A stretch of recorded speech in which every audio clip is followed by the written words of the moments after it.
টানা বৃষ্টিতে ৩ পার্বত্য জেলায় ভয়াবহ বন্যা পরিস্থিতি ও পাহাড় ধসের শঙ্কা বেড়েছে। খাগড়াছড়িতে পানিবন্দী হাজারো মানুষ। তলিয়ে গেছে বসতবাড়ি, সড়ক, বিদ্যালয়, খেলার মাঠ ও মাছের পুকুর। বিচ্ছিন্ন হয়েছে সাজেকের যোগাযোগ। আটকা পড়েছেন শত শত পর্যটক।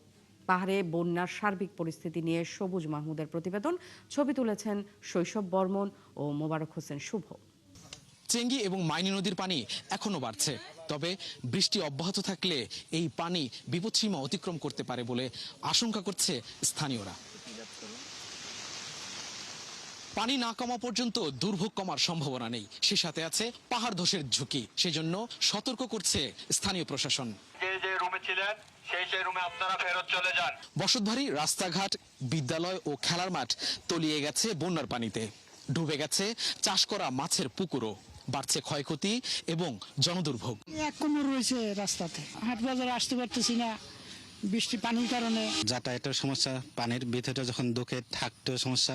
বৃষ্টি যদি না হয় তাহলে আমরা তবু একটু স্বস্তির দিকে যাব। অটোওয়ালা ঘরের ভিতরে আটকে আছে, গাড়ি বাই করতে পারতেছে না, ওদেরও একটু সমস্যা আছে, কারণ খানা পিনার ব্যাপার স্যাপার আছে। ওদের রাস্তাঘাট ডুবে গেছে, মনে করেন যে অনেক সাজেক বাসী প্রায় ৩-৪ হাজার আটকে আছে, ওরাও আটকে পারতেছে না। খাগড়াছড়ির দিঘি নালায় বন্যা কবলিত মানুষদের মাঝে ত্রাণ সহায়তা পৌঁছে দিচ্ছে বাংলাদেশ সেনাবাহিনীর সদস্যরা। ঘরে থাকতে পারি না, ঘরে এই হিউম্যান পানি আমরা নামিয়ে যেদিকে কোনো কিছু পাক করতে পারি না, কিছু না। নষ্ট হয়ে গেছে, রাস্তাঘাটে পানি, আমরা চলতে পারতেছি না।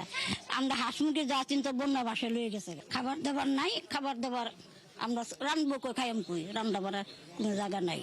এটি দিঘিনালা থেকে সাজেক যাওয়ার রাস্তা। এই রাস্তার বেশ কিছু জায়গায় এভাবে প্লাবিত হওয়ায় সাজেকের সাথে যোগাযোগ বিচ্ছিন্ন হয়ে গেছে। আটকা পড়েছে প্রায় ৫০০রও বেশি পর্যটক। বন্যার এই সংকটে আটকা পড়া পর্যটক এবং স্থানীয় বাসিন্দা দুই পক্ষই এখন অপেক্ষায় কবে পরিস্থিতি স্বাভাবিক হবে, কবে যোগাযোগ ব্যবস্থা স্বাভাবিক হবে। সবুজ মাহমুদ, ৭১, খাগড়াছড়ি।